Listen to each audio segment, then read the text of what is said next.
What's up everyone, welcome back. Today is Sunday, October 16th, and we have a vlog. A very, very simple, gloomy Los Angeles day vlog. I'm actually headed to Hollywood, shooting a luncheon for Netflix and Elle Magazine.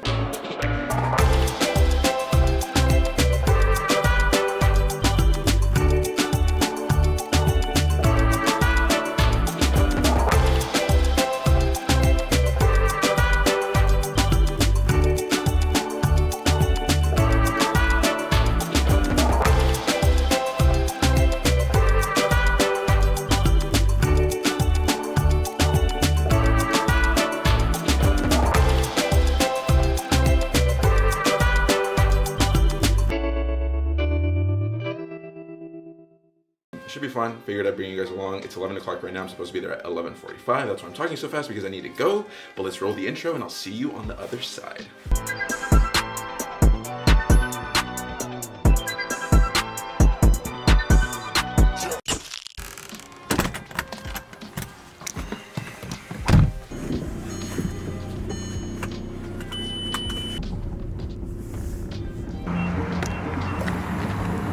Something that's funny about being as a videographer, just having to work on the weekends, I don't know, sometimes it kind of sucks, sometimes it doesn't. So like last week I worked every day, or like 2 weeks ago I worked every single day, Monday through Sunday, which was last week ending last Sunday, and then I had this past week off. Technically I was just at home editing. Today I'm working on a Sunday, and then I have to edit the video from today's event, and I have to turn it in tomorrow, which is Monday, and then I have the rest of the week off. It's an interesting, you have to like frame your mind to like feel needed, or you need to occupy yourself. And I think for the longest time that was really difficult for me. Like I didn't know what to do if I wasn't working. Like if I didn't have a shoot to go to or whatever, I was like, dang. You know, and that's something that's really difficult about this career path and having it be sustainable. I think some people that watch this, or some people that have reached out to me, you know, kind of always ask like, how do I move to LA? How do I move to New York? How do I be a full-time videographer, photographer? And honestly, it's really difficult. And to be quite honest, the majority of the people don't make it. Like, it's just really unsustainable for a really long term. And you know, for the first year or two, sometimes 3 years, you might not even be making money, really. Like I remember when I started, I was like just living at home, like doing videos for fun, sometimes doing for free because I needed to develop a relationship with somebody, and that led to further paid opportunities. But yeah, I think just something to remember, just to keep going. Like if you really, really want to do this, like you will find a way. Now there's so many different avenues that can help sustain your career outside of just making videos for clients, right? So you can, you know, create your own content, whether on YouTube or on TikTok, and just kind of build your own brand up, and in turn you would think that hopefully turns into more work for you. But at the end of the day, it's all relationships. So like the event that I'm doing today is for Netflix, right? But so I've been working with Netflix since 2019. They're not my client. I actually work with a production company called Hustle, which you've seen on my channel before. We did Comic-Con together.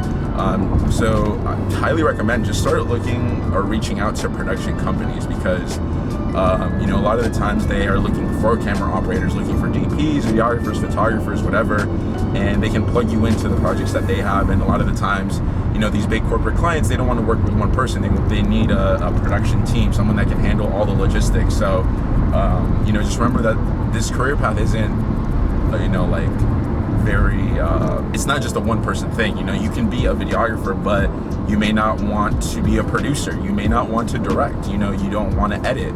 And that's like, okay. I think the perception online, if you're a videographer, is you do everything, right? Like you literally do everything, but that's not really how it needs to work. Like on movies, the person who is the camera operator isn't the DP. The person who's the DP isn't the one editing. So there's a lot of different roles and tasks and responsibilities that you can go into this. So highly encourage you all to just explore all of that. But yeah, that's kind of just my rant for today, I guess. The rest of this will be a vlog. I don't know. I am now going to focus on my driving. That is more important. I think I've been talking to this camera long enough. So I'll see you when we're there.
Are you recording that you're giving me this? This is proof? For the vlog. It's right there. Anything to say to my vlog? Yeah, I got a few things. First off, great to meet you. Oh, likewise. So it's been a good time. Yeah. And yeah, they made all the content. The pretty things. Fire content. Aaliyah, anything to say to my vlog? Make sure you actually delete your recent deletes. Yeah, there it is. So smart? But overall, really cool guy to meet. Oh, thanks. Yeah. Yeah, I got nothing today, guys. Just enjoy your Sunday, man. All right, appreciate you. Yeah, we are working on a Sunday.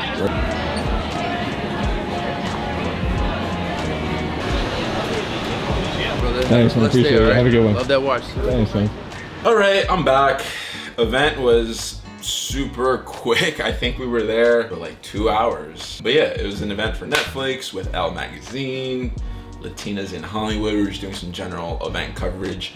But now I'm back, it's 3:30, and I'm just gonna start editing this footage because I think their plan is to post this on the Netflix Instagram account sometime tomorrow before 6 p.m. I'm just gonna edit this, or start editing. Maybe I won't finish it today, but figured I could walk you through my workflow. So the first thing that I'm doing is dumping all my footage from today. I'm putting it on one of these external hard drives right here, and then we'll hop into Premiere Pro.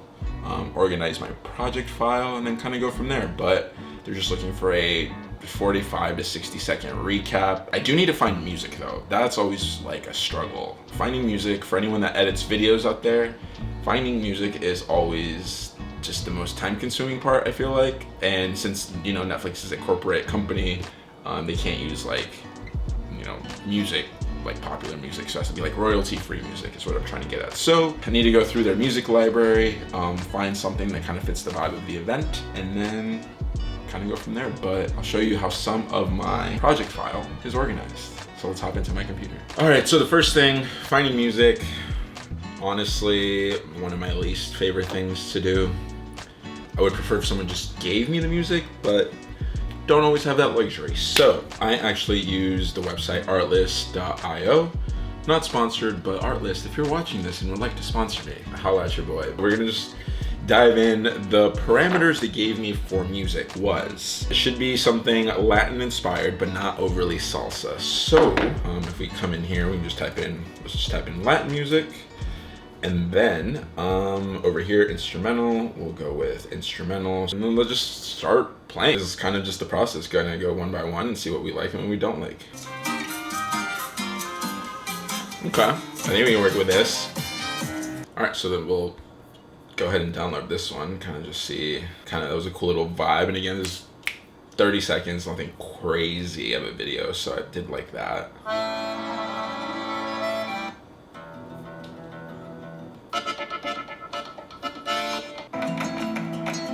These are too like,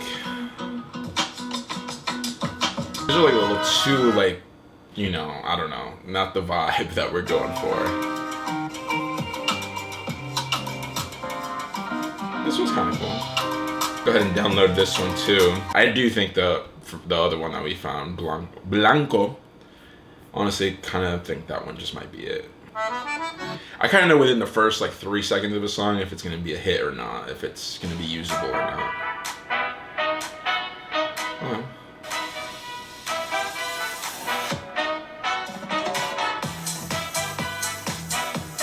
You can kind of vibe with that one. That kind of has like a little J-Lo flavor. All right, yeah, I'm over it. So we have 3 solid options there. Like, I'm not going to spend too much time looking for music because I don't want to. So, all right, I kind of already organized my project file a little bit. So really quickly, just to show you how I do this. So this is all my footage in one folder right here. I duplicated everything and made a copy of each clip into slow motion. So I shot everything in 60 frames and then I duplicated it, and the duplicate files are slowed down to 24 frames. That's how you get slow motion.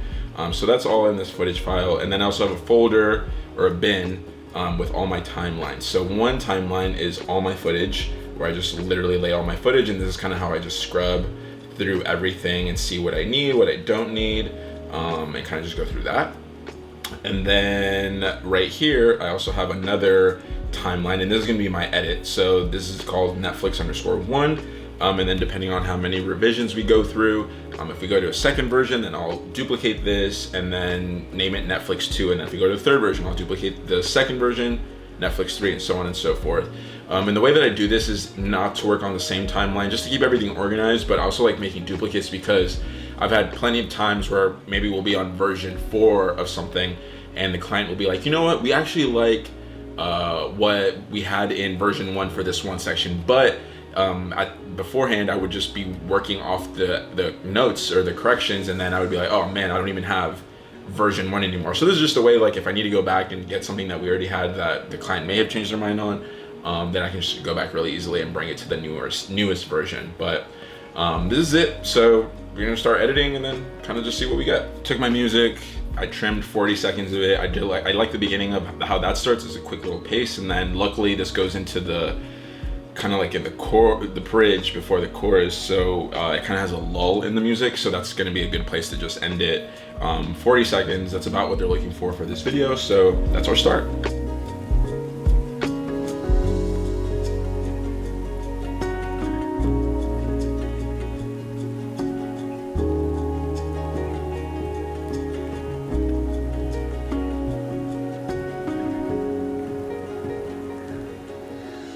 All right, we're done. That took about an hour and a half, 45-second video in the books. At least version 1 is. So now I'm gonna export it, and I figured I could walk you through my export settings if you are interested in that. So we're gonna go ahead and export the project. Location, Netflix, Latinas in Hollywood. We're gonna make a new folder, call it edits, and then I'll just call it Netflix 1, save. And I don't really change much. The only thing I do change is I render at maximum depth, use maximum render quality. I come down here, CBR, and then I turn this down to about 12 because I don't want my file to be too big. And that is literally it. And then we export. Yeah, and then we're gonna upload this and then send over to the client and then see what they say. But yeah, probably won't work on this tonight anymore, but we'll work on it tomorrow. But this was fun, you know, it was really cool to, you know, shoot this event. It was, again, super easy. I met Aaliyah. Aaliyah is a photographer who I had never met before, and she was really cool. We actually have a lot of mutual friends, which I didn't know. So Aaliyah, if you're watching this, it was great to meet you, and I can't wait to work with you again. But now we just wait for this to be done, exporting, and then we're gonna upload it to Google Drive, and then we're gonna email it over. So that's literally it. That is my workflow when it comes to making a video.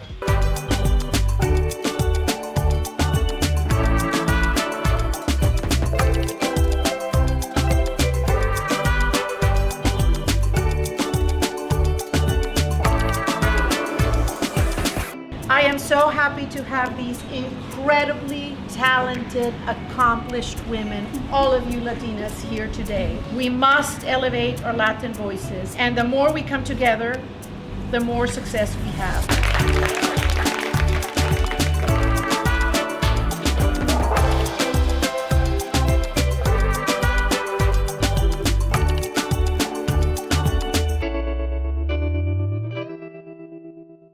All right, that is it. That is a vlog, day in the life of videographer. Thank you again for watching. I appreciate you. Honestly, pretty chill day. Yeah, this is kind of just my job. Honestly, this is what it looks like. This is what going to a shoot, coming back, editing, wrapping is. But thank you again for watching. If you have any questions, anything about my editing workflow, anything about videography, anything about interacting with clients, celebrities, whatever it is, let me know. Leave a comment below. DM me on Instagram at Saul Lopez. Follow me on Instagram too. I respond to every single person. I love interacting with anyone that reaches out. But until next week, I'll see y'all then. Peace. I might just hit it through. That's on my element. I like dark skins. Love a melanin, talk, pushing the tone when I'm stepping in.